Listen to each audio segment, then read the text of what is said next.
আপনি কি আগে ফ্লোরে ঘুমোতেন? আমি কেন ফ্লোরে ঘুমাবো?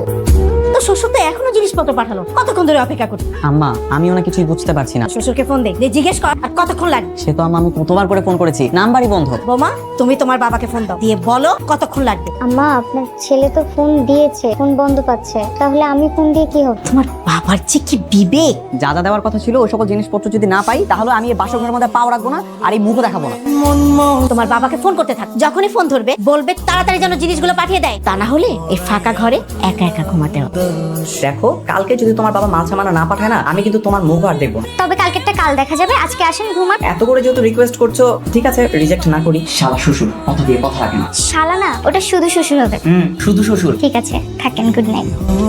না না না, এগুলো তোমার জন্য না। তাহলে এই নাও, রাতের খাবার ফ্রিজে রাখতে পারি, নষ্ট হয়ে গেছে। শুধু ভাত খাবো? তাহলে আর কি করবে? তোমার বাবাকে বলেছিলাম একটা ফ্রিজ দিতে, ফ্রিজ দিলে কালকে রাতের খাবারগুলো ফ্রিজে রাখা যেত, তরকারিগুলো ভালো থাকতো, তাহলে সেই তরকারি দিয়ে এখন তুমি মজা করে খেতে পারতা।